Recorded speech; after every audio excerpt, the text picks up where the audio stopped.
Responding to Miller versus University of Bristol, 2024 Employment Tribunal. In October 2021, David Miller was dismissed from his job as Professor of Sociology at the University of Bristol. He was a self-avowed anti-Zionist, but he was dismissed not for his views as such, but for abusive conduct towards Jewish students in characterising members of the University Jewish Society as political pawns of a violent, racist foreign regime engaged in ethnic cleansing. He is also widely known for his appearances on Iran's Press TV. In February 2024, the Bristol Employment Tribunal found that Miller had been unfairly dismissed and suffered direct discrimination. They found that his anti-Zionist views were protected beliefs under Article 9 of the European Convention on Human Rights. The tribunal explicitly held that his claim that political Zionism is inherently racist, imperialistic and colonial is a belief worthy of respect in a democratic society, that it was not incompatible with human dignity and not in conflict with the fundamental rights of others. As for his statements about students, the reason for the university's dismissal of him, the tribunal designated these manifestations of his protected anti-Zionist beliefs. Crucially, while the tribunal agreed university codes of conduct were violated, they found a comparable instance in which Islamophobia by a lecturer warranted a lesser sanction than dismissal. The aim of the Miller panel is to understand the legal, educational and broader political implications of the Employment Tribunal decision in Miller versus University of Bristol. Good evening, everybody. You will have just heard that I've just turned on the recording for this event. I hope everybody's relaxed with that. We just want to say formally that because the event is recorded and we will publish it on our rather brilliant YouTube channel, then the fact that you're here, we will take as consent to be part of the video in whatever way that happens on Zoom. Our YouTube channel is becoming a really special resource of past lectures and films and links.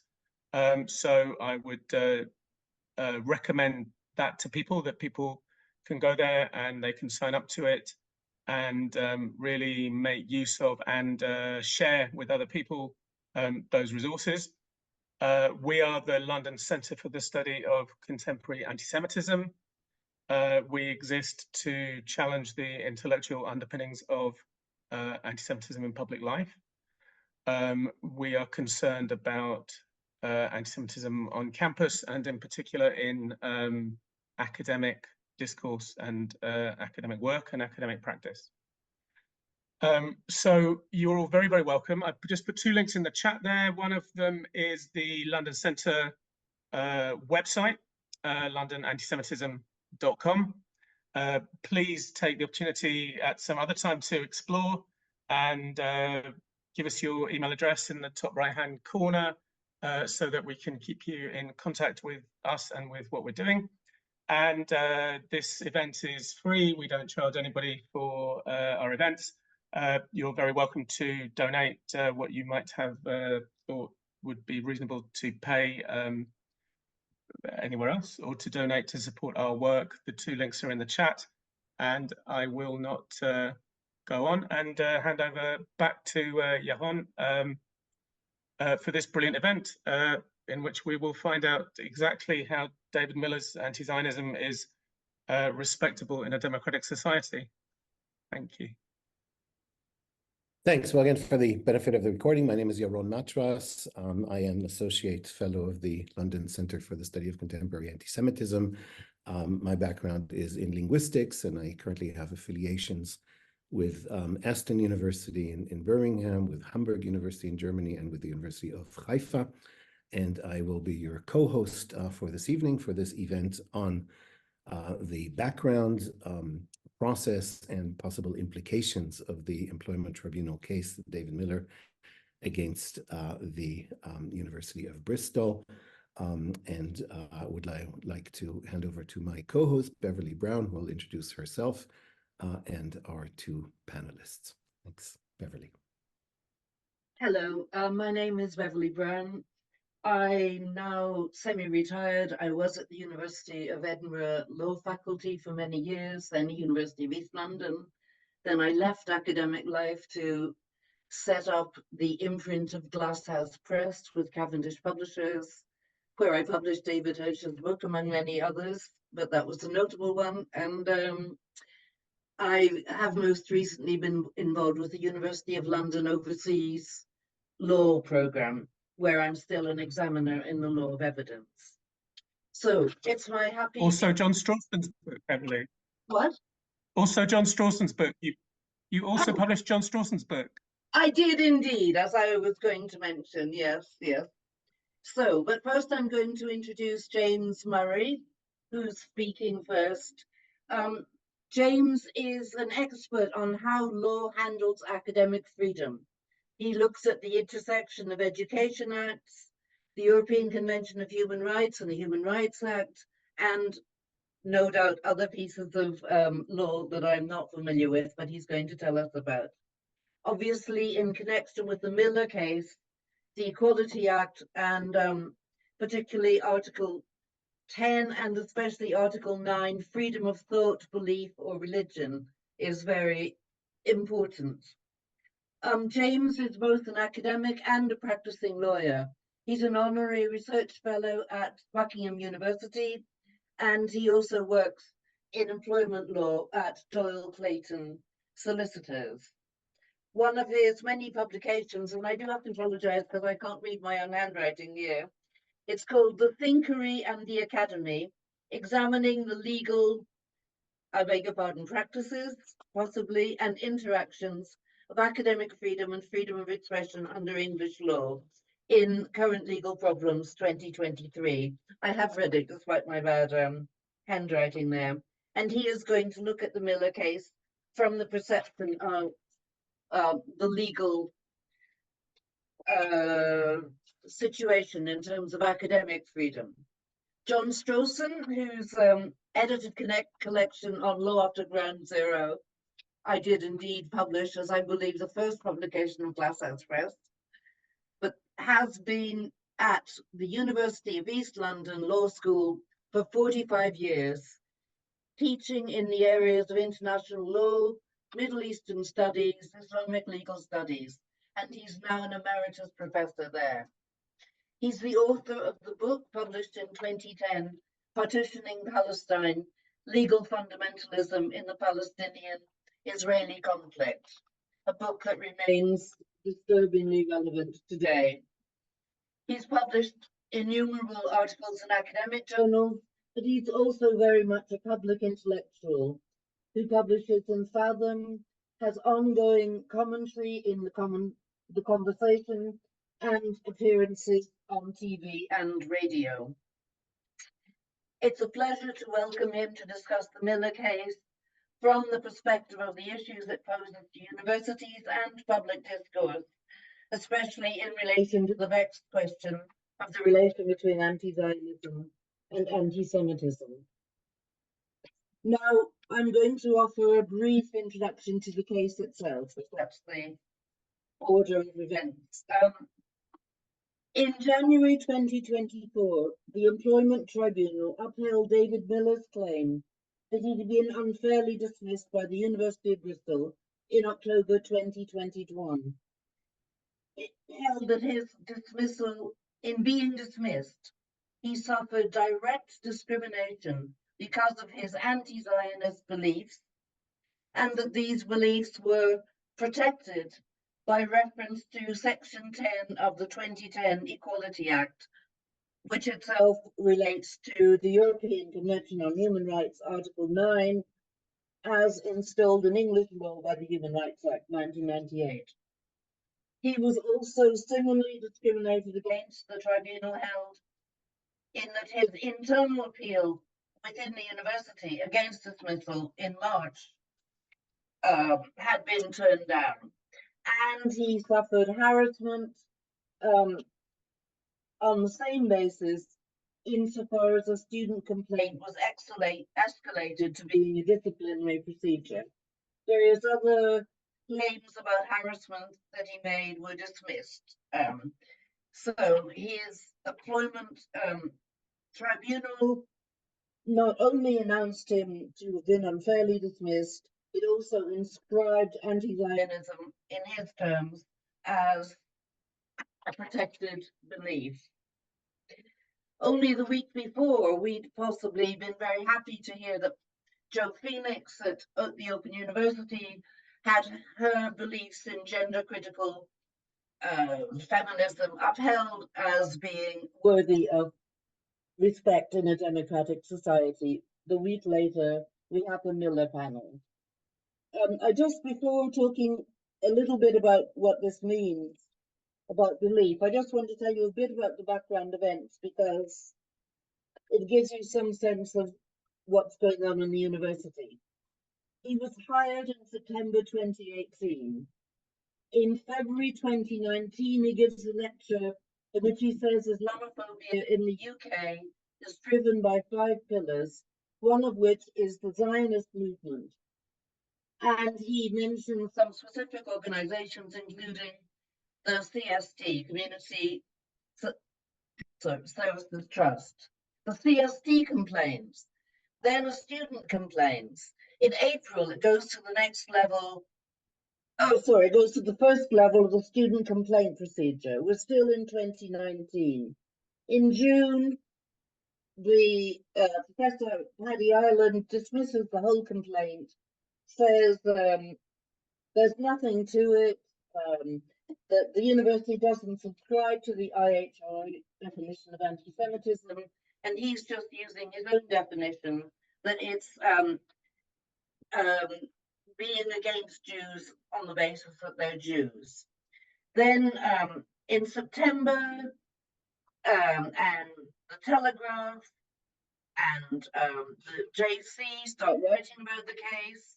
In Parliament, John Mann mentions it. And then the student says that she's not happy with this first level of complaint outcome and wants to go to the next level, the so-called university level.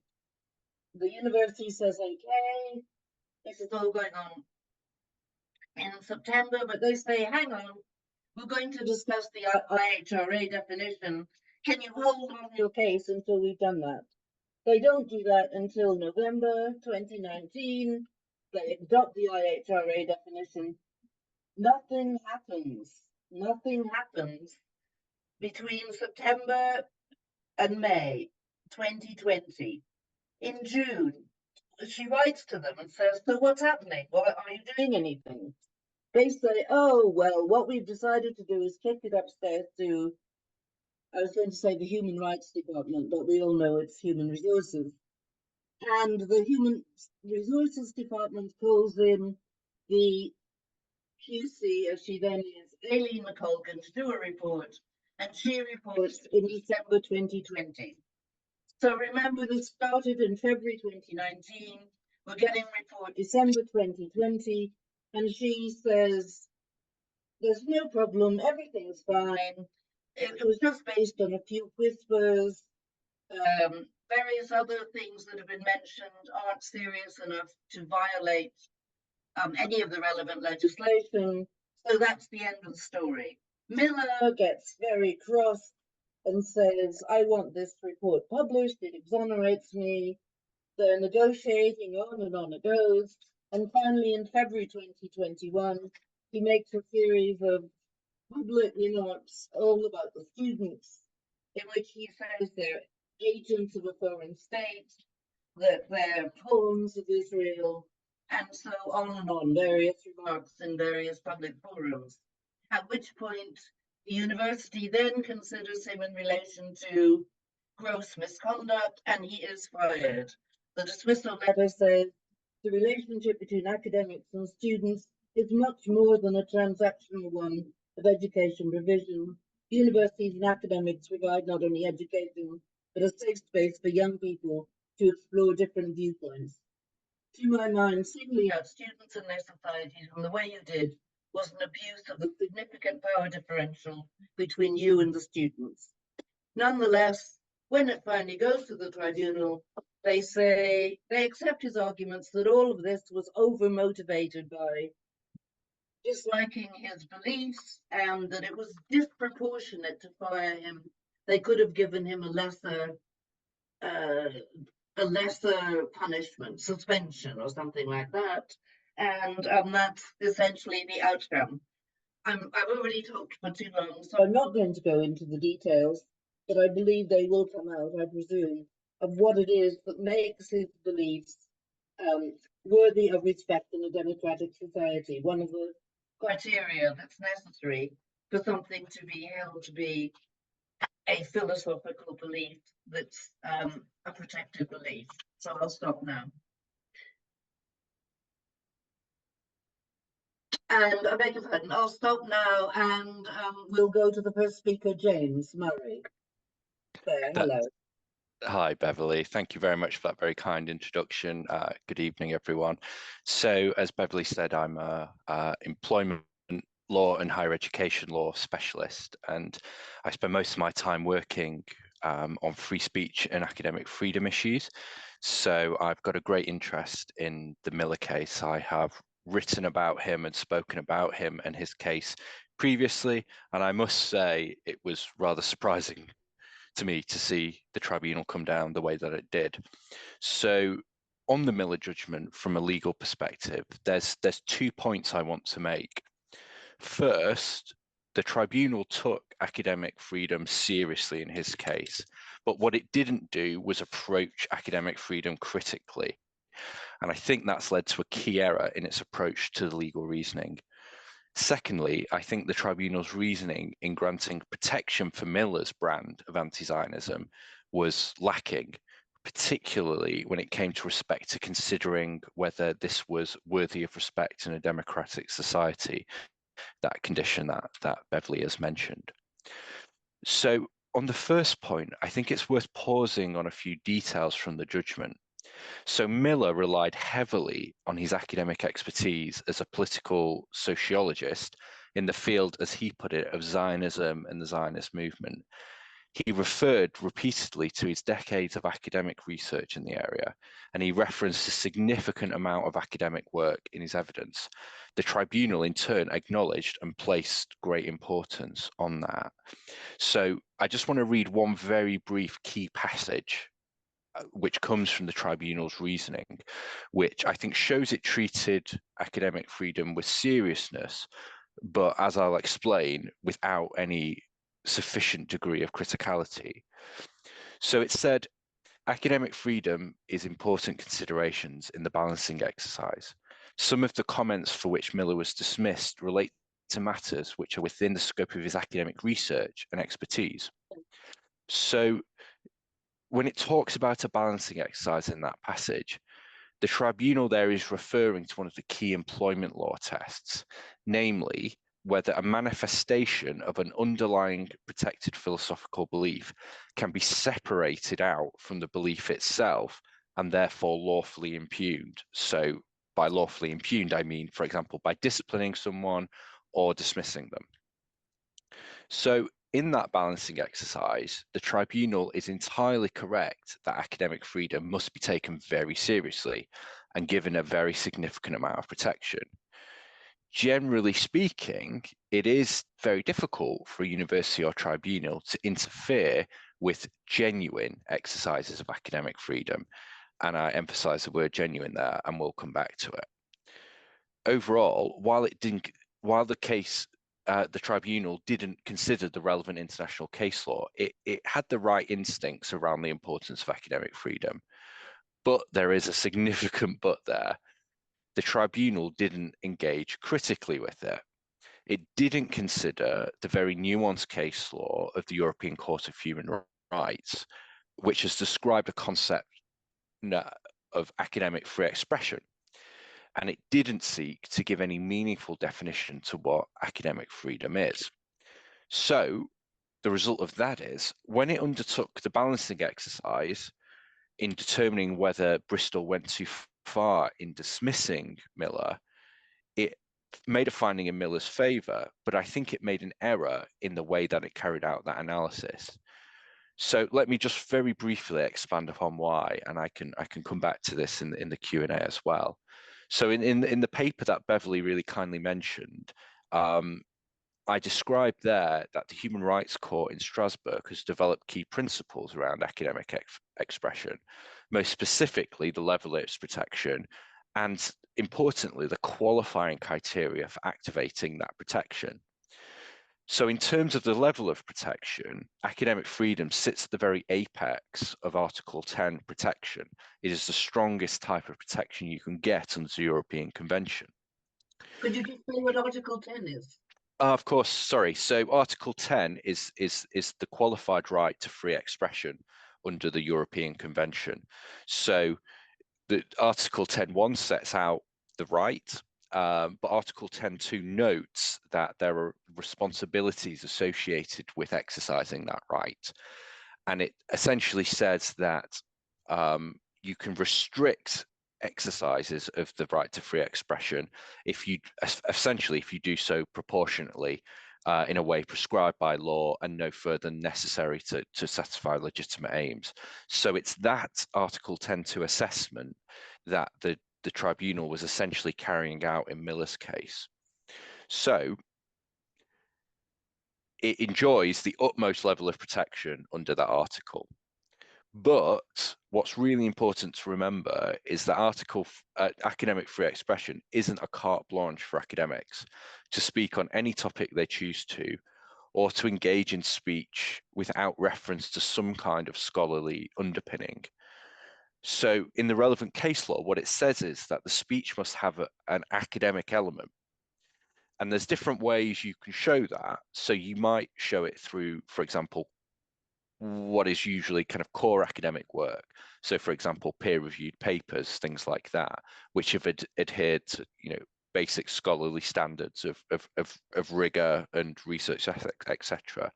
But it also does extend to extramural speech, provided that's tied to the professional competence or expertise of the academic. And the word professional there is important. Essentially, academic free expression under the convention has standards, expectations, and responsibilities. So if you want to claim its heightened protection, you effectively need to adhere by those. A way of thinking about it is it's not to say that academic free expression is in any way a gilded soapbox for academics. So let me just now turn quickly to Miller's work. Now, I'm a lawyer and I'm not a sociologist, so I have to rely upon judgment of others here. And I think one of the most powerful condemnations of Miller's work comes from Professor Anthony Julius. Now, let me just read a short quote from him to explain the analysis here. So Julius says about Miller's work, the feeble, everything that should matter to an academic, methodology, research, evidence, history, the forcible, everything that an academic should shun, extravagant claims are moored from evidence, the anti-Semitic premises, the verbal assaults on Jewish students, assaults which are the inevitable outcome of his writing and speech making.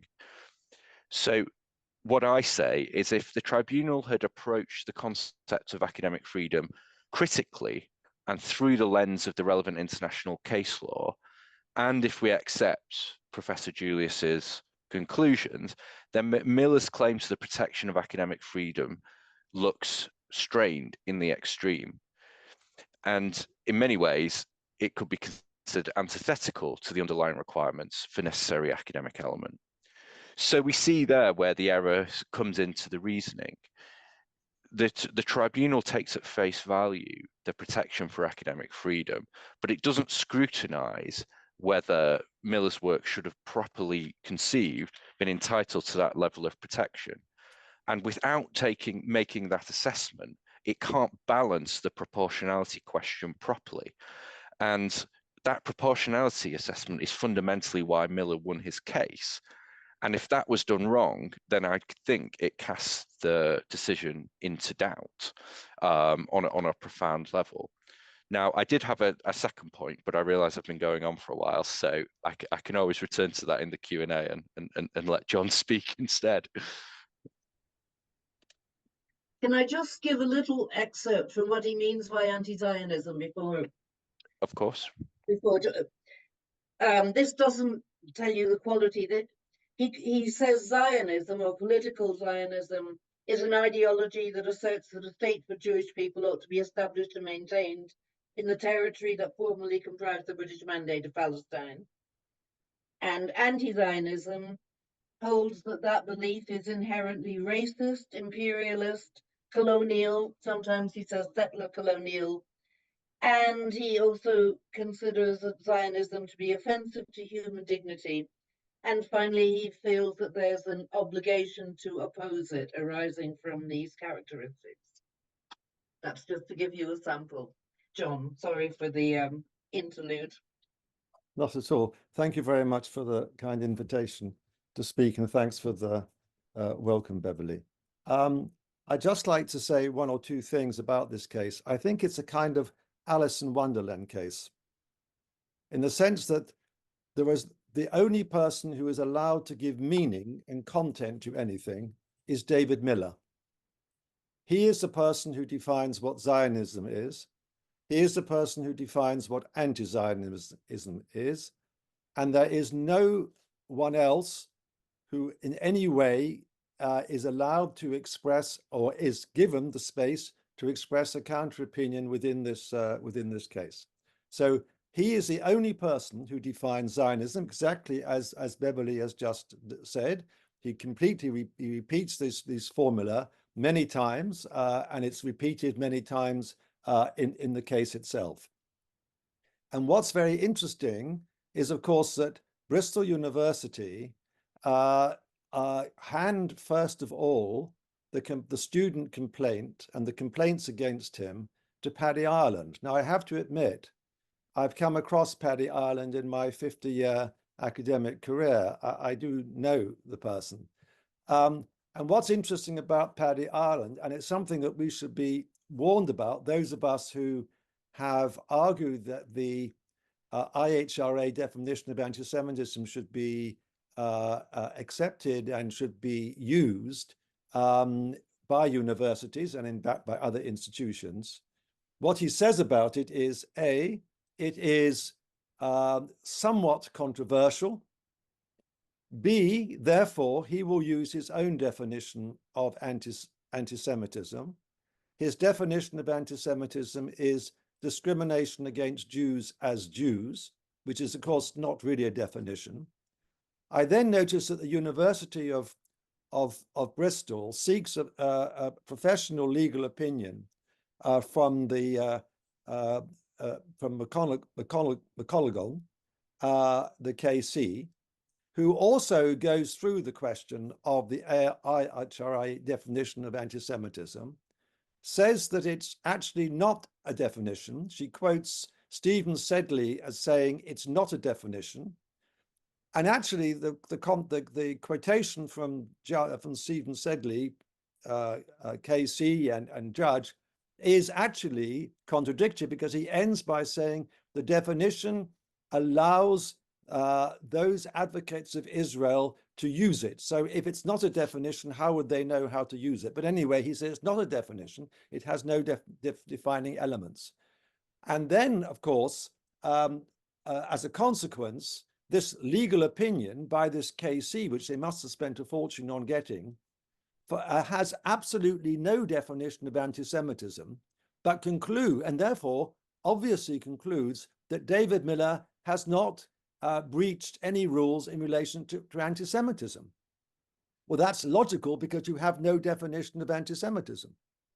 So that's why I say it's Alice in Wonderland, because the key thing about David Miller's anti-Zionism is precisely what he says, is that Zionism is a form of racism which necessarily, he says, calls for the displacement of the Palestinian population, or rather, he says, the displacement of non-Jews by Jews, the removal of their rights, and that is what Zionism is.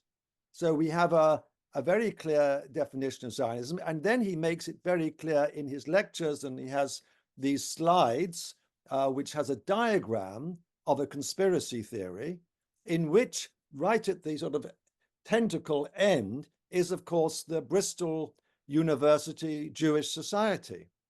And immediately, of course, he then explains, and he's explained in his lecture and in his writings, that the Union of Jewish Students and its local branches, such as the one at Bristol, is in fact a foreign asset working for this racist organization, the Zionism. And therefore, the students necessarily within Bristol University who are part of this society are inevitably part of the conspiracy. This, I would have thought, would have crossed a line in terms of that should be not acceptable for an academic within a university.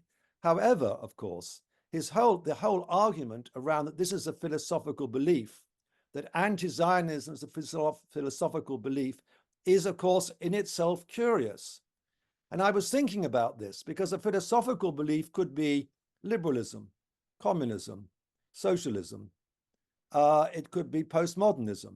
There's all sorts of philosophical beliefs which you might have. It could, one of the examples that is used, for example, in the by the Equality Human Rights Commission is environmentalism. An idea of that protecting the environment is a very important philosophical belief. But what is anti-Zionism? What would be anti-environmentalism? What would be anti-communism? What would be anti-socialism? What would be anti-liberalism? Because essentially, I don't think at the root that actually he has a worldview that is commensurate with the definition of a philosophical belief in the explanation of the 2010 Act. Because the 2010 Act is quite clear, and of course they keep repeating these terms within the case. They say that he has cogent a belief. It's a cogent belief, and it's consistent. Well, it's cogent in one sense that that's what he thinks it is. But is this a philosophical belief? And I would say we have to say very clearly that this is suspicious as a philosophical belief. It is, as the distinction which is made in the Act itself, it looks to me more like an opinion or a viewpoint and not a philosophical belief. And as James points out in his case that he argues, he refers endlessly to his academic work, but then has to also say something else, that he was motivated by this academic work, not because he was an academic, but because of his philosophical belief in anti-Zionism. And so what I think I would, just to conclude my introductory remarks, I say what's extraordinary is in this case about anti-Semitism and anti-Zionism, only David Miller is allowed to define the terms. There is no definition of anti-Semitism. There is no definition of Zionism, excepting the one that David Miller offers. How extraordinary, given the fact that there's a World Zionist Organization. You would think they might have gone to the website and seen what its definition of Zionism is in the Jerusalem program, for instance, or gone to the website of the Israeli Foreign Ministry, going through the events of 1948, or mentioning the fact that this idea that Zionism is a racism which calls for the displacement of the non-Jews by Jews never takes into account, for instance, the whole range of Zionist organizations which gave evidence to the United Nations Special Committee on Palestine in 1947, and which went from the left to the right, in which not one organization called for the removal of a single non-Jew from Palestine or called for them not to have their rights. How extraordinary that we have got to a world where only David Miller, in this case, is able to define the terms. Thank you very much. Okay, well, I'm down to ask the first question. And I'm going to ask the one that I've pre-announced, but I'd just like to say a little bit about what John's just said. I believe that James might like to tell us a little bit about the jurisprudence on Article 9, because it is all about how it's a subjective belief. And there's a lot about how the court can't come in and say, oh, we've got a different definition of Christianity or a better definition. They're supposed to keep out of that. Anyway, that's not the question I'm asking. I was surprised about the judgment because I thought the man has treated students very badly. The university shied away from the big questions about beliefs, and they just wanted to go, right, we've got him, I'll put it like that. But, you know, saying these things about students is really gross misconduct in the university setting.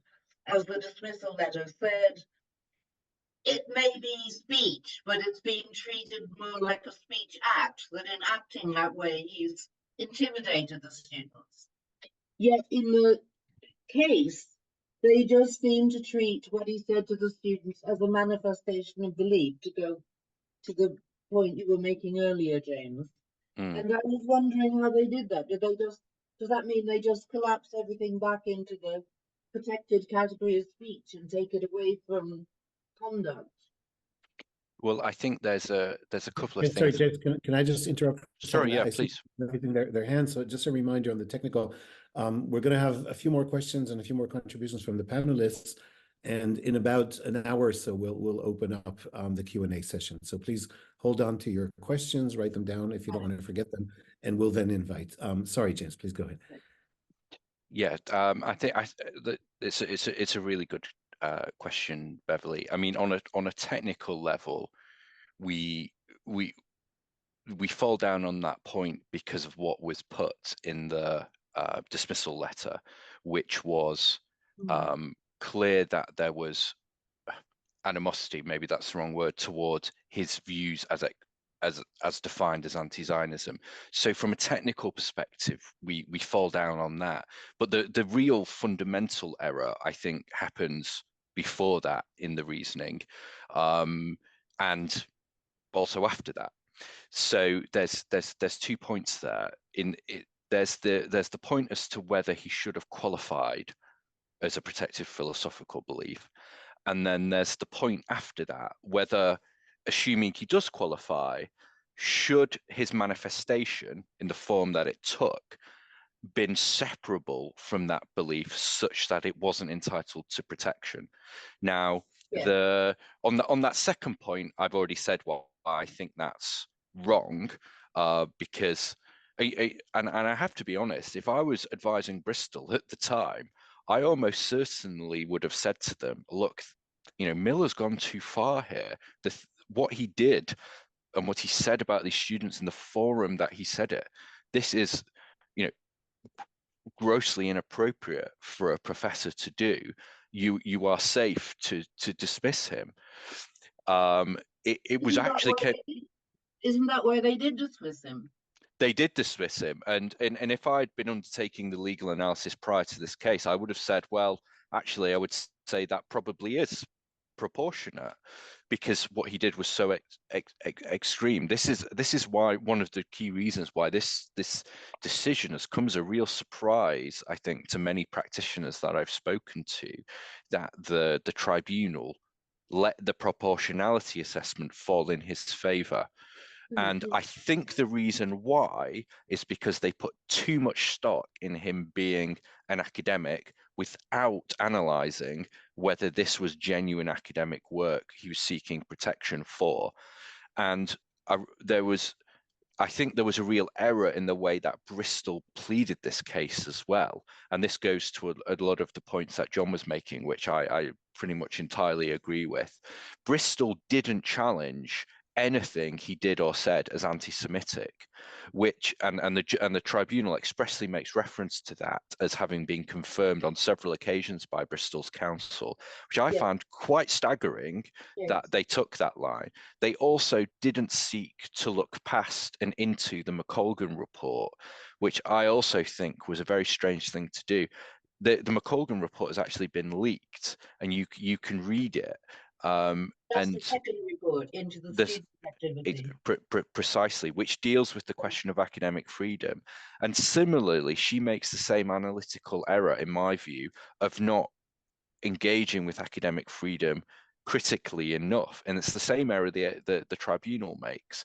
So at that stage, error streaks in. But also on the first point on this, whether it's worthy of respect, and I think this somewhat goes to what John said. They take at face value this is not anti-Semitic. Okay, so there's no real interrogation of anti-Semitism at all.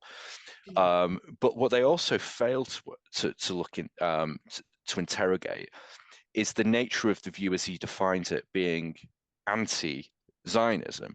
Now, in my view, and I wouldn't, in my view, it's quite likely that typical definitions of Zionism would themselves probably be protected philosophical beliefs in their own right. So what you have here is protection for a view which says this other protected characteristic is inherently kind of evil, will lead people to do evil, and I must oppose it. Now, if you said that about any other characteristic, race, sexuality, or whatever, it's very hard to imagine a tribunal would say, well, an anti-gay philosophical belief would be worthy of respect in democratic society. So this is my second point. The tribunal did not engage with concepts of what Zionism is, anti-Zionism is, and how this will operate in practice if they lock in Miller's perspective on anti-Zionism as protected under the law. And I think that's a real problem. And I think hopefully the appeal court will take a really close look at that, of whether it's right to protect a view which is inherently in its very core so antithetical to something which is also deserving of protection, or it is indeed in itself deserving of protection. Sorry, pardon. Will there be an appeal? I hope so. I'm not involved in the case, so I can't say for certain. But I hope so. I think there will be. Okay, I think Yaron wants to ask his questions now. Well, I think maybe we want to hear from John. Oh, I beg your pardon, John. I'm sorry. I was assuming I was asking such a narrow question. You wouldn't want to. But maybe John has something to add, please. Sure, please, John. I agree with what James said. I thought it was very interesting. I think that I suspect that your last bit of the question, will there be an appeal? I would say no, because universities are extremely cautious. They've spent a lot of money on this already. They've undermined their reputation in two ways, I would say. And I suspect they will be very cautious about throwing more money at this. And just to add to that, I think the test for philosophical beliefs is the bar is in reality very low, and the case law which has interpreted the relevant provisions of the Equality Act in Article 9 has set that bar, actually surprisingly low. And I think the university has hamstrung itself by not willing to advance any factual arguments about anti-Semitism, which means the findings of fact of the first tier tribunal will generally stand. So it's difficult then to unpick if you accept this premise that Miller is not anti-Semitic, which is essentially what the university concede, it's difficult to unpin the legal reasoning of the tribunal, other than the ways I've kind of suggested may be possible. So there's real difficulties there from a technical perspective, I think, in an appeal. Thank you. I'd like to thank you both. I'd like to come back to the core content, perhaps, of the what was described as a philosophical belief, and perhaps also ask you to maybe take us through once again what the difference is between a philosophical belief. We've heard the critique of why anti-Zionism should be a philosophical belief versus an opinion or viewpoint, because surely one has also freedom of expression, and even if something is not philosophical in the sense of the philosophical beliefs that you gave as examples before, surely a viewpoint is also protected. Now, it's already been mentioned. I just want to come back to this. At the very beginning of the tribunal decision of whatever 100 pages or something, there is a display, or perhaps a reformulation or a presentation of what, if I understand correctly, both parties to the court's dispute agreed was Miller's own portrayal of his own philosophical belief, or his own viewpoint, or his own ideology. And that was cited before, and I'll just mention once again, I have it in front of me. So he says Zionism is a form of racism because it necessarily calls for the displacement and disenfranchisement of non-Jews in favor of Jews. So John cited that earlier. Now, I think if we pick on that a little bit, so perhaps today, there are certainly Zionist groups or groups, political movements and individuals and thinkers who will define themselves as Zionists, who do not call for disenfranchisement or displacement of non-Jews, and indeed try to push back on those who do call. And we do have, of course, Zionists who are calling for the disenfranchisement and displacement. If we go back historically, there is, of course, no doubt, there can be no doubt that Zionism has led to disenfranchisement and displacement. Now, whether that was a direct outcome of direct calls or of circumstances, but pretty much everybody in the Zionist spectrum at the time allowed that to happen and didn't disown it. Whether that is racism is another question, but can we really just dismiss that viewpoint? I mean, and we've narrowed it down. There are other things, of course, in the case that were mentioned: his treatment of students, his conspiracy theories that are non-academic, anti-academic, and so on. But narrowing it down to just this part of the statement, is it really right to not allow somebody to express that view, or even not allow them to publicly say that they have the view, when they are at the same time entrusted with educating people in academic capacity? John, perhaps first, and then James. Well, I think there's two things, two aspects of your question, really. The first thing is what David Miller is actually saying in his definition of Zionism is that there is an intentionality within Zionism to achieve a particular aim. And I think that you have to find that is simply not true. That there was never intent. Just give one very good example. Ben-Gurion in 1944, when the British Labour Party had a sort of excess of Zionism, if you like, and said that the whole of Palestine, British Mandate Palestine, should be made available to Jews, and that the non-Jewish population should be removed, and a Jewish Commonwealth should be created. And Ben-Gurion absolutely opposed that. So that was absolutely not the case. It's also the case that, of course, from a factual point of view, in 1948, had the Palestinian and Arab world accepted the partition plan, not a single Palestinian would have left their home. And under the partition plan, which the Zionist movement accepted in full, and which is referred to in the Israeli Declaration of Independence, is that all citizens have full equal rights, and that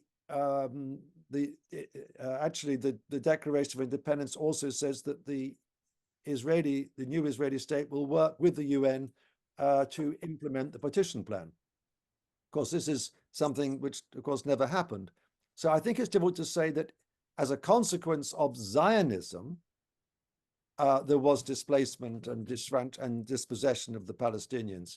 I think it was the consequence of the war. The nerve kills. The what?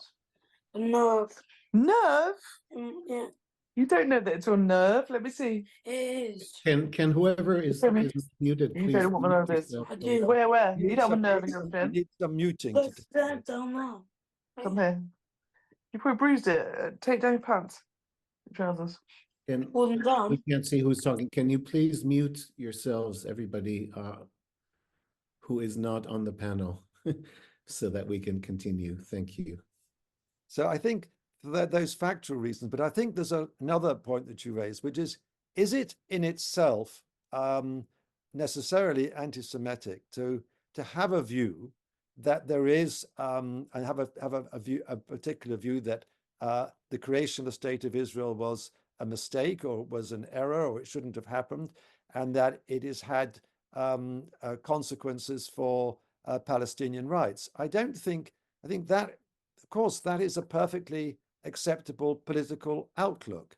I think the problem is that what David Miller does is turns this into a conspiracy theory in which the Zionism and Israel becomes the collective Jew, which is somehow behind the conspiracy which is taking place, of which, you know, the CST and the Board of Deputies and probably myself and David Hirsch are part of it, going right down to students in the UJS in their local branches. And I think it's that conspiracy aspect of it which is a problem.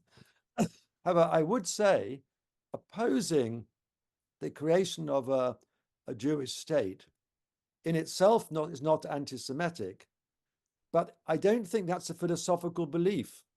I think that's a political viewpoint, a political opinion. And I think that's a quite different thing to a protected philosophical belief.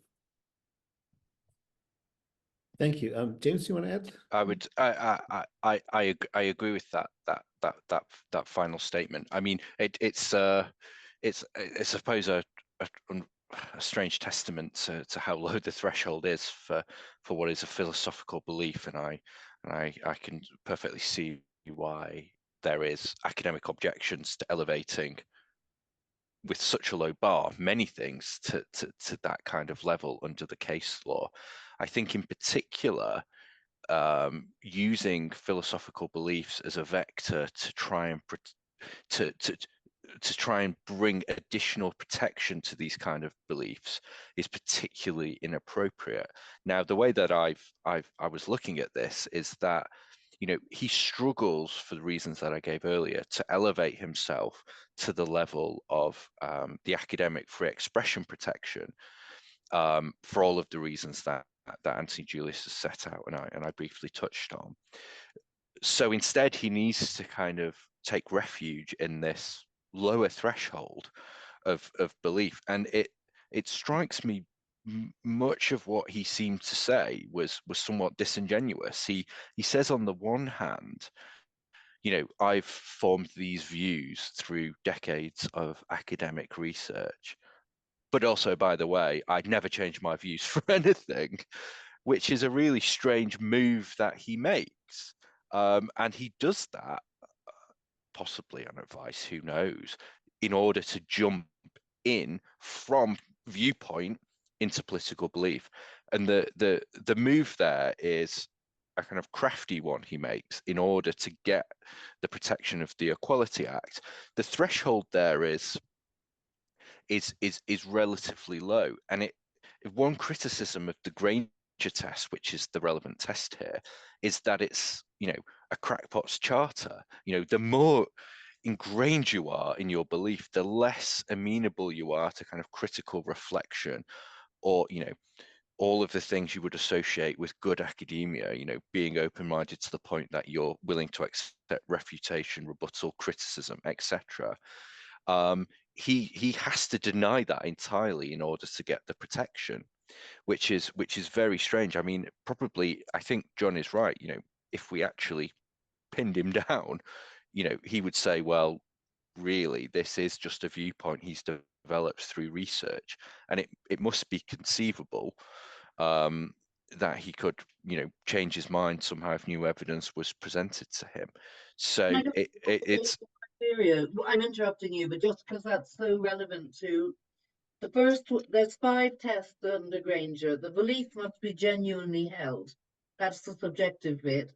It must be a belief and not simply an opinion or viewpoint based on the present state of information available. And that's what you're saying. He's just trying to make it sound not like that. It must be a belief as to a weighty and substantial aspect of human life and behavior.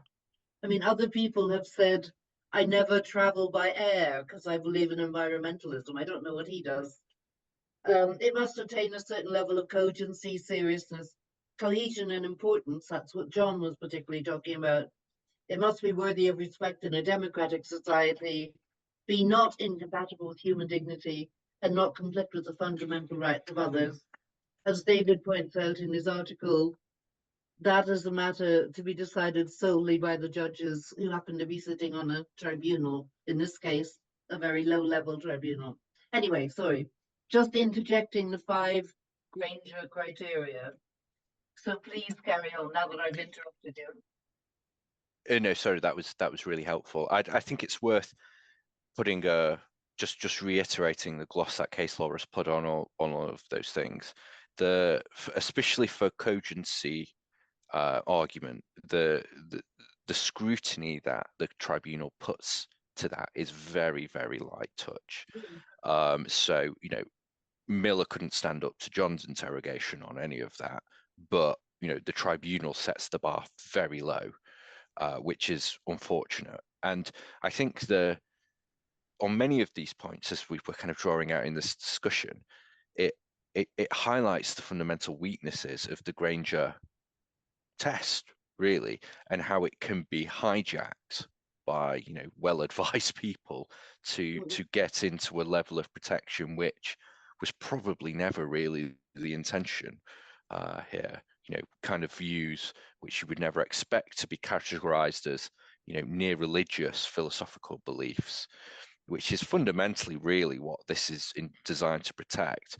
You know, these are real, like, ways of life lodestars, you know, like maybe humanism, which is a non-religious, akin to a religion, not the way that the case law has developed subsequently. Well, thank you. Let's stay with that point for another question on the onus on the academic to prove that what they're doing is academic and to have that withstand the academic scrutiny. You've mentioned already Anthony Julius's work and statements on this, and there's an article that he published a couple of years ago in the journal Current Legal Problems that's called Reflections on Academic Free Speech, occasioned by the David Miller case. That was, of course, before, around the dismissal and before the court case. And in that article, Anthony Julius argues that academic institutions are not business corporations, and it's something I'd like to come back to in a moment. Let's kind of talk about the university side on this. So Julius says academic institutions, universities, need particular protection for free speech, but they also need a system that's organized in such a way that it can protect the academic freedom, a system of self-regulation, which makes sure that one applies the standards of academic rigor, which you've both alluded to. But also a kind of a system of demarcation to be able to distinguish science from pseudoscience, which is another point that has come up. And Julius implies, as you both said, that Miller's conspiracy theories they're not just non-academic, they're anti-academic, and as such should be subject, too many S's there, should be subject to the university's own self-regulation, but they weren't until a very late stage, until a stage where the University of Bristol found itself under attack publicly from organizations like the CST, from members of parliament, from the media. And at that point, it became a reputational thing for them. So they had 2 reports that they commissioned internally that said, as you mentioned before, there's no anti-Semitism, there's no issue, there's no case to answer, until pressure came from outside, and it became a reputational thing. And then he was dismissed, and as you both said, quite clumsily, apparently, by the university. The point is that universities in the UK, perhaps not all, but more and more, do see themselves as business corporations. We are far from this idealism. They do act, and we hear of cases again and again where universities act capriciously and at some point, sometimes have even been accused by the courts on appeals or rather on complaints against dismissal of acting capriciously. With capriciously, I mean that there's no objective or transparent set of criteria of what exactly constitutes misconduct. That comes up also in this tribunal case. You know, how does it? What is the burden of proof that the institution has? How does it kind of preempt violations of academic freedom, of academic rigor?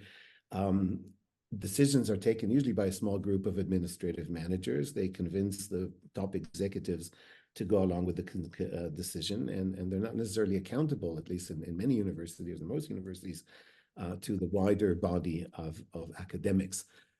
So my question was, in this situation where UK universities more and more see themselves as business corporations that would act quickly, randomly, sometimes capriciously, sometimes to protect their reputation, do we not need the protection of employment tribunals to safeguard what is academic rigor and to protect academics from ad hoc decisions that are basically based on short-term reputational considerations? James, perhaps first. I think the answer to that is yes, and I think the reasoning which kind of sits behind that question was essentially adopted, I think, by Parliament when they introduced the Higher Education Freedom of Speech Act. You know, I said ideally something like academic freedom, as Julius has pointed out, should be sort of mediated, regulated, defined, and policed by institutions themselves. It is something really that the academy is best placed to define, and it's very difficult, I think, for lawyers such as myself to really be telling academics where the boundaries of academic freedom should lie. But I suppose you can look at events over the past few years and see arguments that there is a kind of crisis in academic freedom. Many people argue that there's what the government and then Parliament accepted in introducing the Act, that the state has effectively had to step in to help regulate, and I think the new Act will have a significant impact. The new position of free speech czar, as it were, Professor Arif Ahmed, interestingly, just this week produced new guidance which kind of shows his direction of travel, which I think, as many people suspect, is extremely kind of interventionist, and will provide a framework which demands an extremely high level of protection for academic freedom and free speech, and essentially will require it to be permeated and throughout the organization. For example, this guidance is really quite granular in terms of specifying, in some cases, wording you must now insert into the policy and naming the policies you've got to insert it in, as well as describing very particularly the kind of people who need to undergo training in issues like academic freedom and free expression. So, I mean, to an extent that concern is valid, and some people say, you know, this is very much a sledgehammer to crack a nut. That will be, I think, remedied by this very interventionist approach by the regulator, which will then in turn be backed up by the complaint scheme and potentially also the statutory tort and action through employment tribunals as well. So the answer is, you know, it's up for debate whether this was needed, but it's here all the same. So I think that's probably what I'd say about that. Thanks. John, do you want to add? Well, universities are private institutions. They are corporations, all of them. They're all companies. They have to produce their accounts, and they are run increasingly in that way. Whether that's having a big effect upon academic freedom is another question altogether. I think it is having an effect, partly driven by financial considerations, and also by an increasingly disciplinarian attempted to control of members of staff, actually. But I think that the real question that we should not lose in the context of the Miller case, this is not really a question about academic freedom. Miller has tried to turn it into a question of academic freedom. We should not allow him to turn it into a question of academic freedom. This is a question of being allowed as a professor or a lecturer to be able to use your lecture theatre in order to circulate conspiracy theories which have detrimental effect upon a section of your students. And I think that's what we need to focus upon. And that's where Bristol let us all down and actually did sort of basically concede on this question of academic freedom, which is not really the question at stake. This wasn't the complaints that were being made about Miller. It wasn't just his academic writing, for instance, which no one complained about.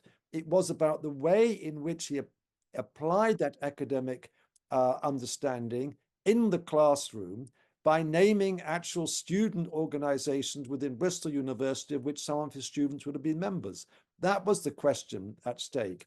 But I think that I have to say, universities are in a mess on the whole question of race. All universities in Britain are in a very big mess on this question. We have a lot of lip service about multicultural education, multicultural societies. We actually do not have a multicultural timetable. We don't have a real understanding of empowering difference. We don't have a notion of respecting difference. There's far too much an idea that you don't respect difference, but in fact you can experience the difference by going to a party or going to a particular procession or some event. And I think that's at my university, for instance, during one Ramadan, it was said you could not understand Muslims having the festival of Ramadan unless you fasted with them for at least one day. So I replied to the vice chancellor that sent, or the pro vice chancellor sent this out, to say, are you going to say that you can't understand Jews unless you drink 4 glasses of wine on Pesach? And how would that go down? For most English people, that wouldn't be a problem, but I'm sure that is. But for Muslims, for instance, it would be an insult. And I think what we need to do is to respect difference. And one of our big problems, I think, within universities, we've tried to universalize everything. And actually what we need to do is to respect difference. Thank you. Well, thank you very much for your contributions and comments and answers. And I'm sure we have some questions and comments from our attendees. So the floor is open now for questions and answers. Please raise your hand in the Zoom way, and I will call on you using the name or abbreviation that appears on the Zoom.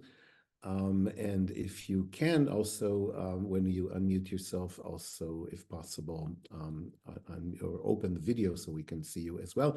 So anyway, we have here a question or a comment from SBBJ 150, please. Hi, sorry, I don't know how come I got logged in on that. My name's David. Okay. So apologies, I'm SBBJ 007. I've got 2 questions. One, hi to everyone, by the way, especially my old friends here. I have a question. When I read it, I was surprised, although I think I understood, I put this in the chat, that David Miller was, he got in trouble because of abusive comments to students, to JSOC students, Jewish students.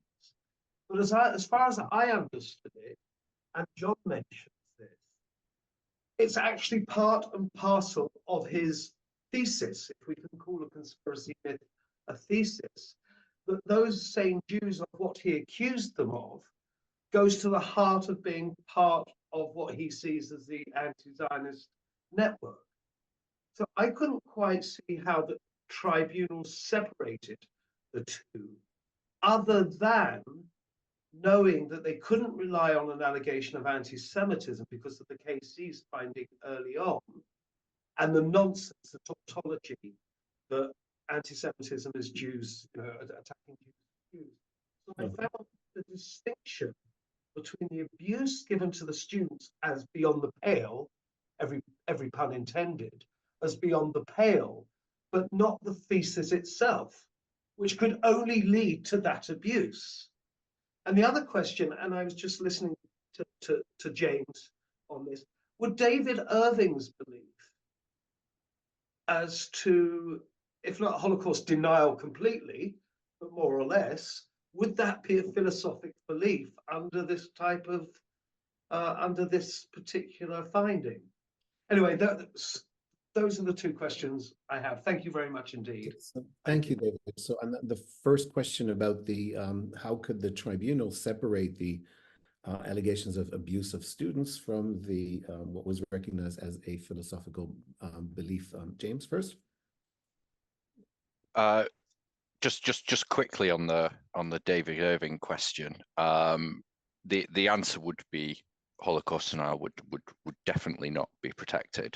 We know that with good certainty. The technical answer is because the convention case law has said that kind of speech falls outside of the protection of the convention entirely by virtue of Article 17, and the fifth Granger limb essentially says if you fall outside of the convention because of Article 17, you cannot show your view is worthy of respect in a democratic society.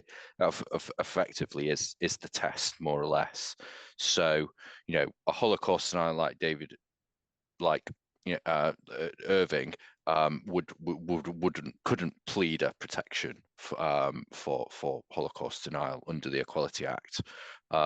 So, I mean, to the extent that in itself is reassuring it that there it is. Sorry, what was the first question again? Did separate The first out question was, why did the tribunal seem to separate the allegations of abusive behavior towards students from this philosophical belief, or rather, you know, they could have been separated, but they were somehow dealt with together. So they argued that the abuse of students was a product of the philosophical belief, which is protected. But if the philosophical belief inevitably leads to the abuse of students, how can it be protected? There is, well, that entanglement. Yeah, it's a really good question. I mean, on the entanglement point, the judgment is not, I don't feel hugely clear upon that. It talks about cross-examining the decision maker and looking at the dismissal letter and saying, well, you know, they also are impugning very bare statements of the protected belief as well, and it kind of gets a bit tangled up. I mean, you have to sometimes separate out the idea of what the belief is itself and the manifestation. Once the belief is protected, that is protected, but the manifestations are not necessarily protected, and that is where the kind of proportionality balancing assessment comes in, which I've already said I think they get wrong.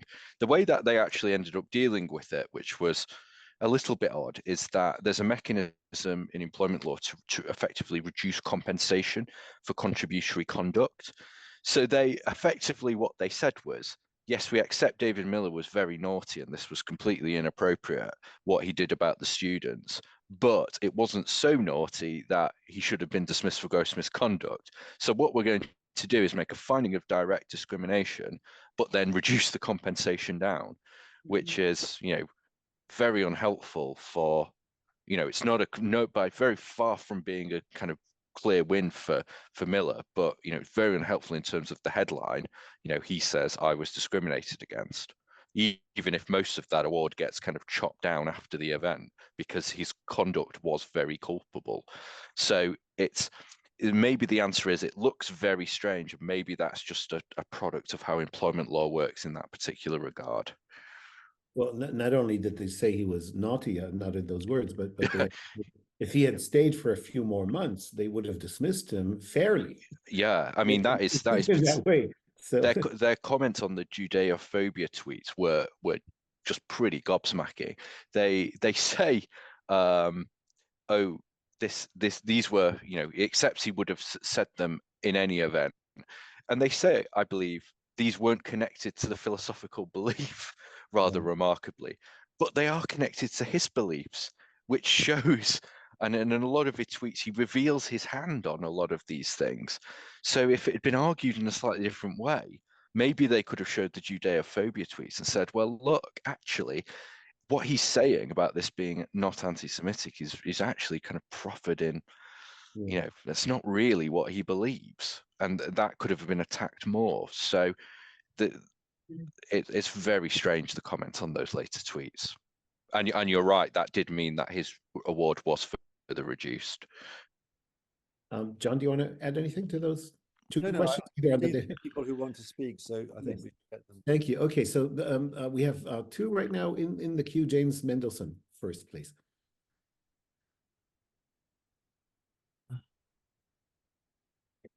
James. Okay, so thank you very much to John and James, and also to Beverly and Yaron. I'm an academic, so I have a comment and a question. The comment, which I hesitate to make, but I think it's quite important.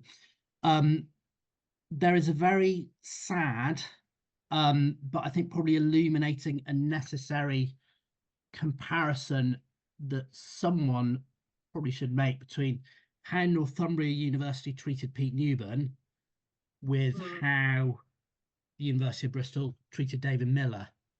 That seems to be quite a sad but necessary comparison to make. That's the comment. The question, which maybe you can just elaborate a little bit, because perhaps not everyone knows. Yeah, sorry, I've seen people know what happened to Pete Newburn. So Pete Newburn was an academic at the University of Northumbria, who got involved in campaigned against anti-Semitism, got involved in various tangles on Twitter with others, notably Michael Rosen. This led to complaints to his employer, who pretty much threw him under the bus. They didn't dismiss him, but they disciplined him. They gave him written warnings. Very sadly, Pete took his own life 2 years ago now. The LCSCA has a prize named after him in his honour.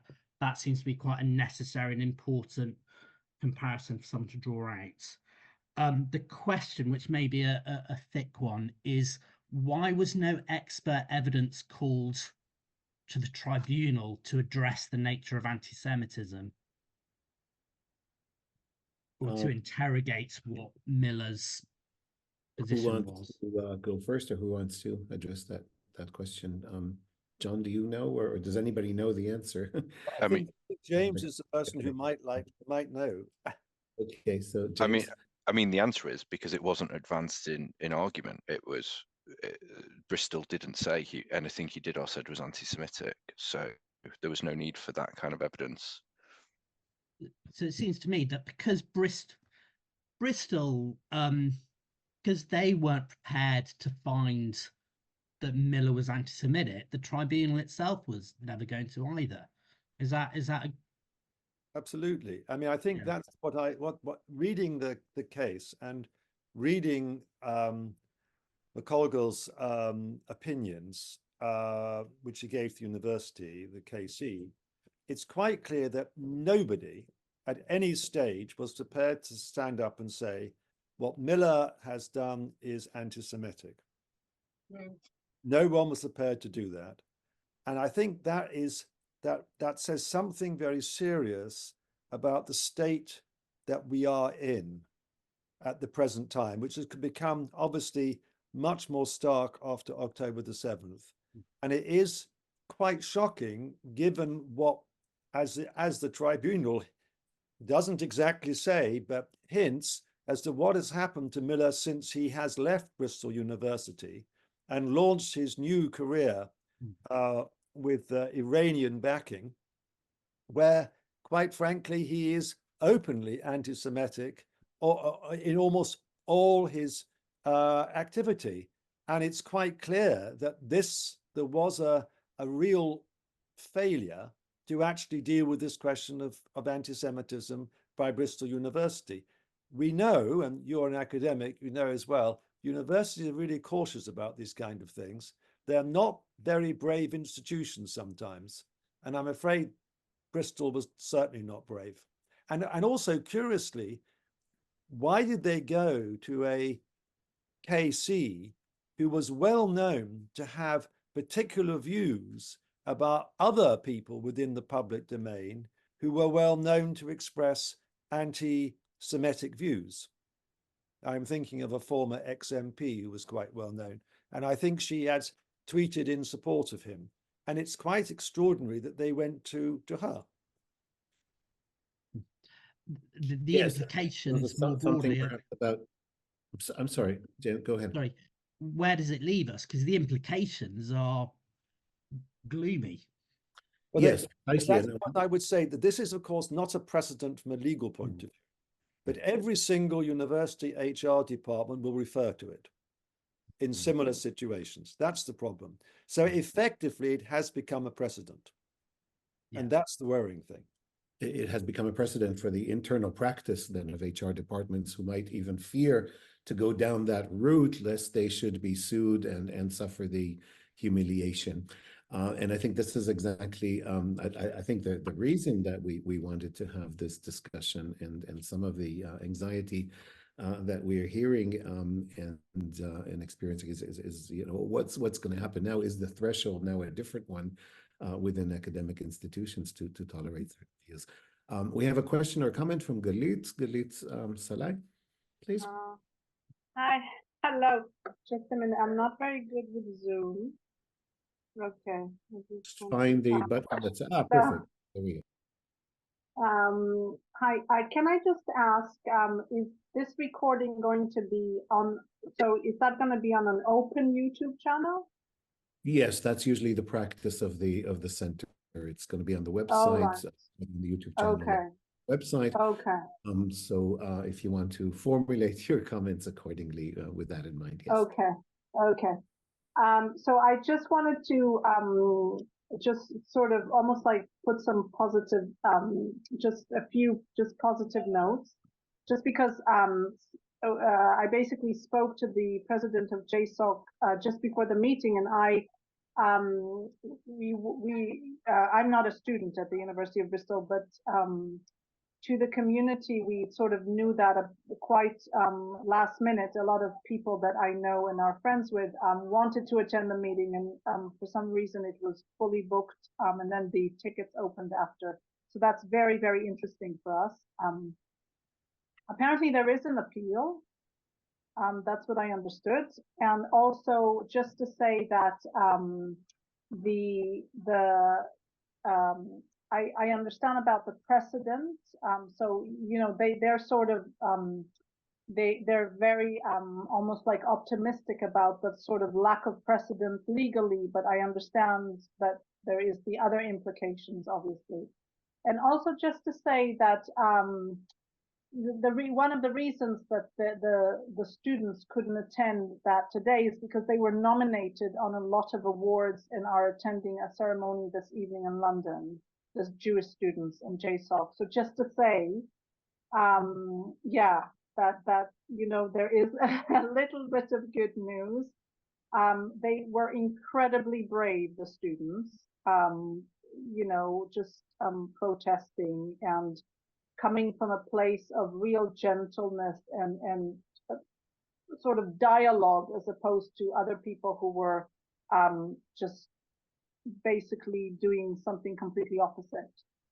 So just to give a shout out to people who are on the ground and who are really seriously affected by what happened and are trying to sort of come from a place of debate and not a place of just pure protest, because it's been incredibly hard, the whole thing, on, I think, even mental health of people. So, yeah.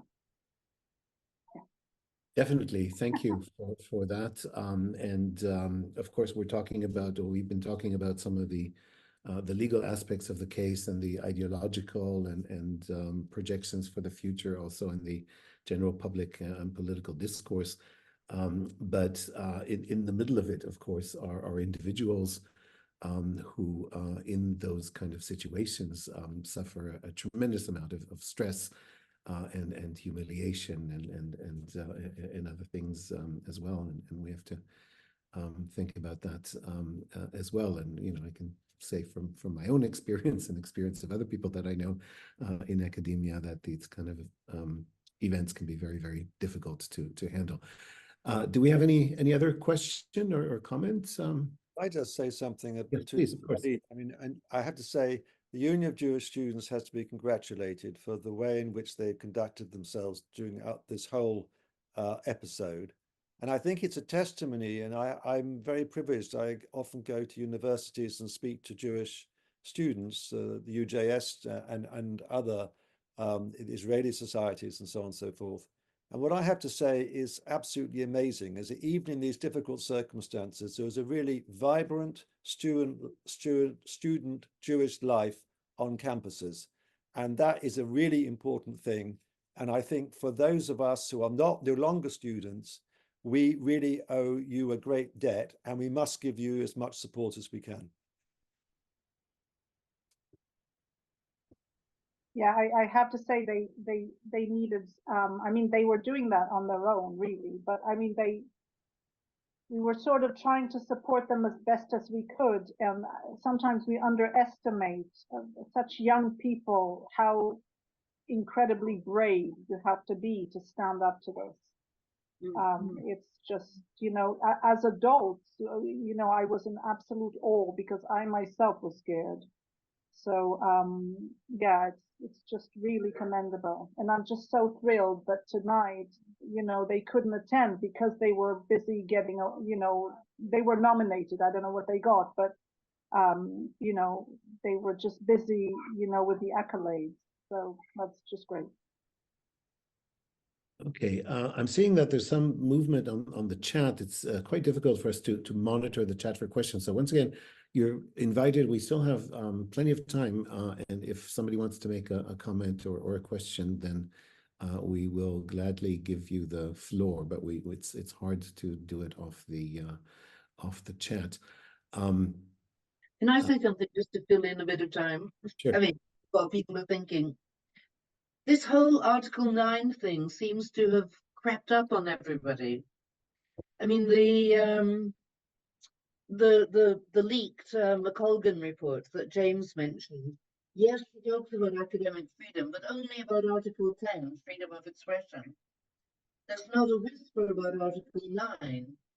And it seems to have just come out of the blue. I know that obviously it reappeared around the Forstater case and the Phoenix case, to go back in time, but it hasn't been much used. In Granger, that was 2009, belief in man-made climate change. But it just, how did it suddenly come into prominence this way? Because, as you say, it's got a much lower threshold than Article 10 and so on. I mean, a question for James or anybody who'd like to answer, including the audience. I mean, it possibly, because I mean these kind of cases have been knocking around. They're just not necessarily on such kind of headline grabbing topics, I suppose. They sort of bubble around in the background with broadly of only interest to employment lawyers a lot of the time. And they really struck prominence with the Forstater case, and then the kind of I suppose there was a convergence of what you might call kind of culture war topics with philosophical belief cases. So you have, the Granger kind of line of cases. Then you have cases like Sean Corby and the critical race theory cases, and then you have this case like Camilla. So I suppose the very cynical view is that because the thresholds are so low, they're actually a really useful tool for lawyers to start articulating a whole range of beliefs which are entitled to protection. And that opens up a door to a lot of benefits from a legal protection perspective. So they're quite attractive. Article 9 is quite attractive as a tool for lawyers to use in what are kind of a lot of the time speech-related cases. There's not an easy way to bring a human rights Article 10 case in the tribunal. It has to be parasitical on other rights which are actionable in the tribunal. Whereas for Article 9, the overlay is much more obvious because you have this Article 10 of the Equality Act, which is the belief which is very closely aligned with Article 9 of the Convention. So it's quite an easy way to, and the distinction between Article 9 and Article 10 is the sort of the threshold between them is usually quite low in practice. So I think that's why. Maybe that's too cynical. Okay, so we have, thank you. We have another question from Leonid. Thank you. Leonid Yanovich here. What and by whom can be done to revert the protected characteristic decision? Okay, shall we start again with the legal side, James?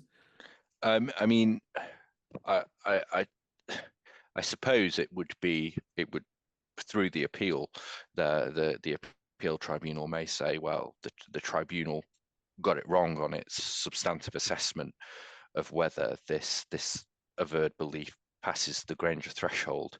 But as I said, because the threshold is so low and the concessions on facts that were apparently made, I do have concerns that of whether they could succeed on that challenge. So I'm a bit pessimistic, to be honest, about the prospects of that appeal.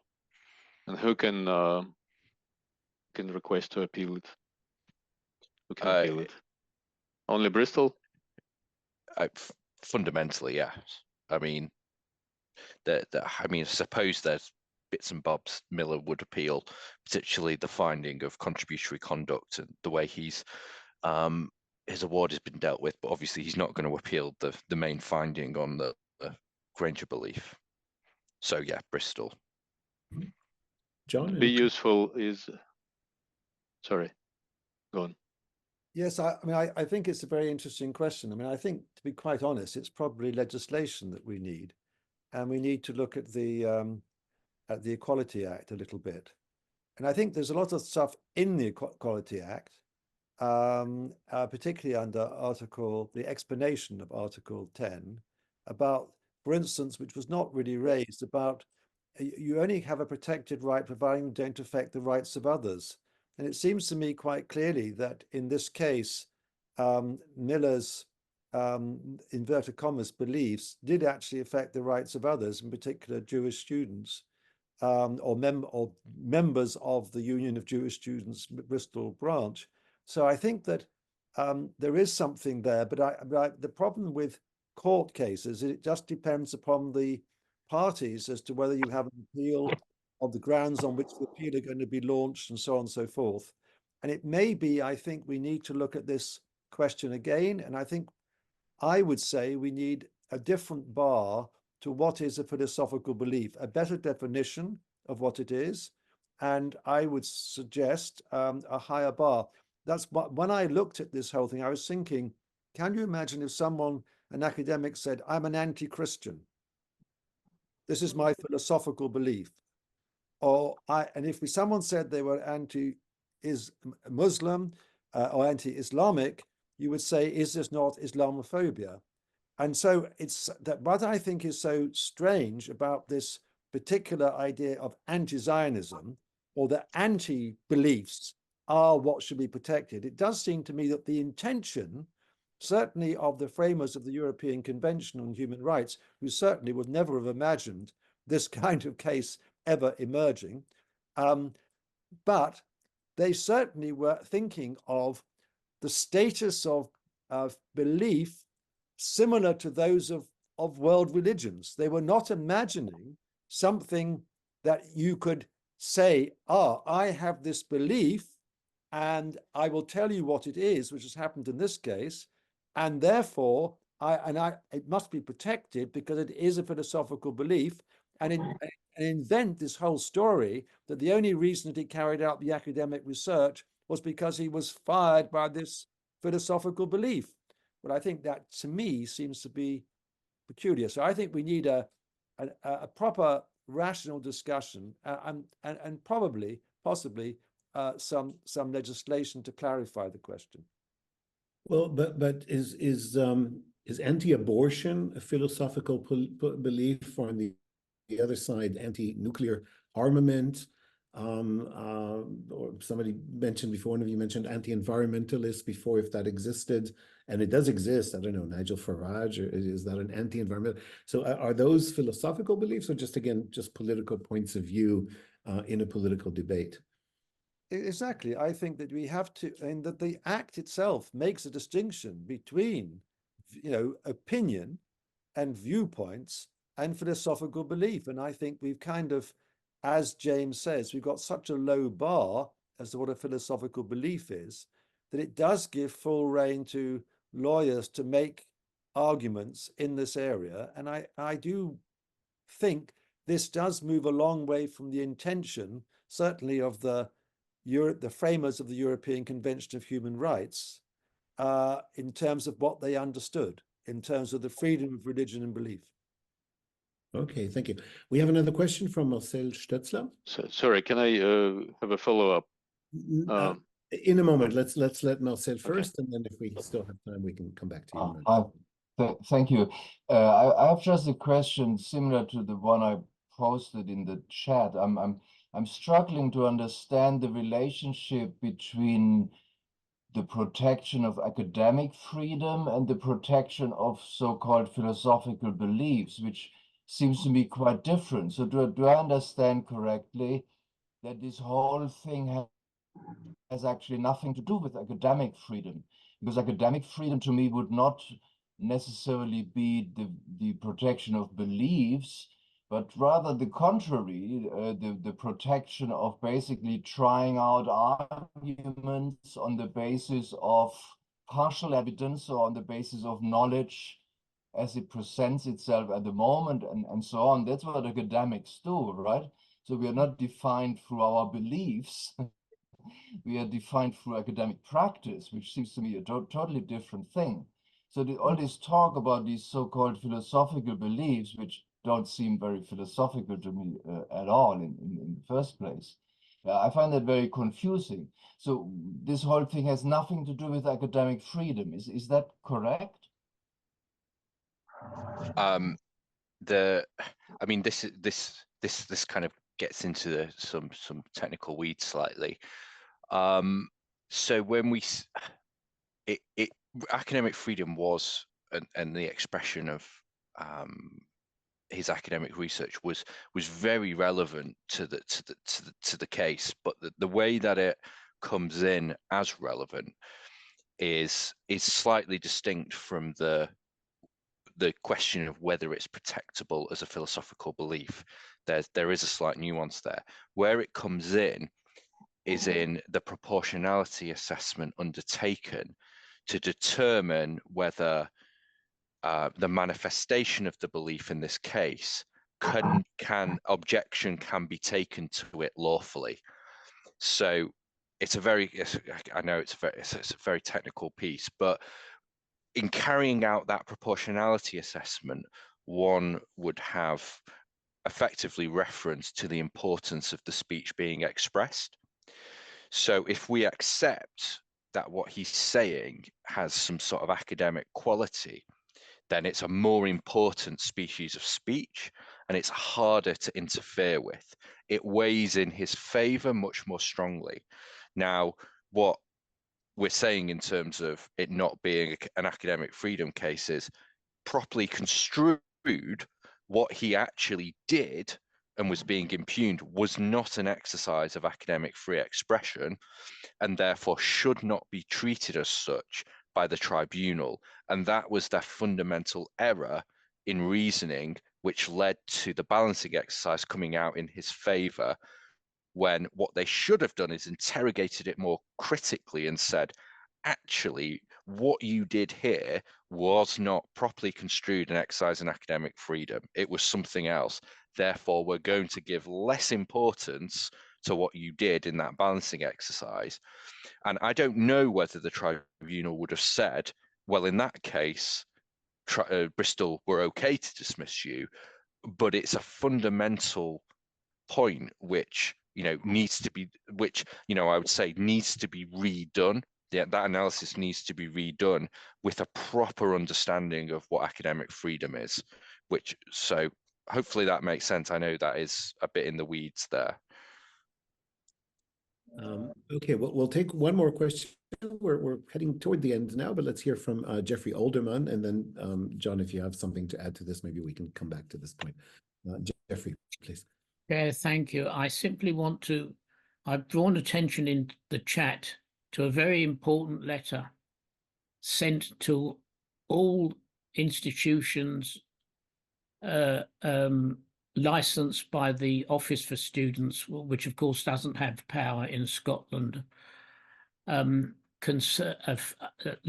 days ago, the chair of the board of the Office for Students sent a letter to all chairs of governing bodies of OFS recognised institutions responding to unlawful harassment in higher education. And Chair, I'm just going to read the first paragraph, very short, of that letter. I'm writing to you as the chair of your university or college's governing body to remind you of the important role in higher education institutions play in supporting students who have experienced harassment and in acting where speech and other action crosses the boundary into criminal behaviour, unquote. Thank you, Chair. Thank you. Maybe we can come back to Leonie very briefly. You said you wanted to follow up. Yes, Leonie? thank you. Would it be useful? Yeah. Would it be useful to start a discussion of this topic in professional journals read by the legal profession to get it into their thinking? Well, I think there has been already, but John, what's your impression?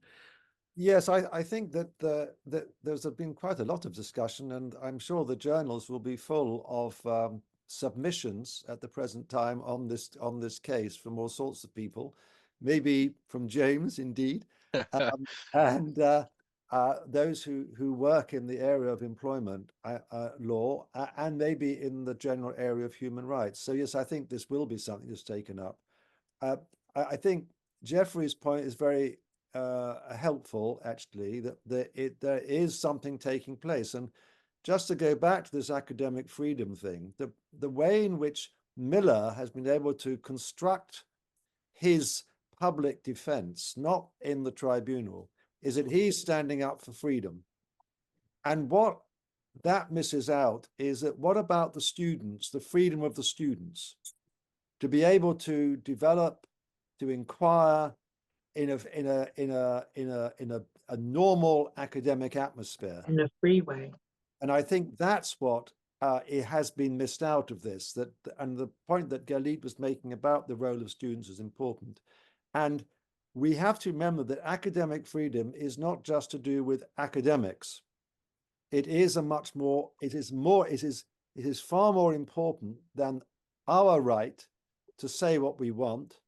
It is a responsibility of the whole of society if we want scientific and progress and technological progress and philosophical progress, to use a term we've used a lot, then actually we do need genuine academic freedom where people can speak without harassment and without the feeling that they will be discriminated against and without the sense that there is some groupthink which they are not allowed to think outside of. So I think that we need to be positive that what we want academic freedom. We're not trying to close down academic freedom. We actually want real academic freedom, and that requires creating the robust conditions in which that can flower. Thank you. So a quick question perhaps to conclude. Given the evidence that was submitted to the tribunal, how might the tribunal have formulated or argued the case to uphold Bristol University's decision? Well, I mean, fundamentally, I suppose the question came down to them weighing up this proportionality assessment, which was fundamentally their judgment call, and they, a differently constituted tribunal, may well have made that judgment call differently. You know, they could only deal with the evidence before them. So, you know, to an extent, if the points that we've discussed tonight were not challenged in evidence or argument, then, you know, it's difficult for them to kind of just make them out of whole cloth, I suppose. Could a different tribunal come down differently? I can totally see that. I was surprised by the way they came down in that assessment, to be honest. That's probably all I can say, really, based on what we see in the judgment. Okay, thank you. John, anything to add to that? Well, I suppose I wouldn't be like James. I wouldn't begin from that starting point. And I think one of the things I have to say, looking at this 108-page document which the tribunal produced, and one of the problems is there's not much argumentation in it. There's references to what they call precedents, but they don't necessarily apply those precedents in any explicit way to with the circumstances of Miller.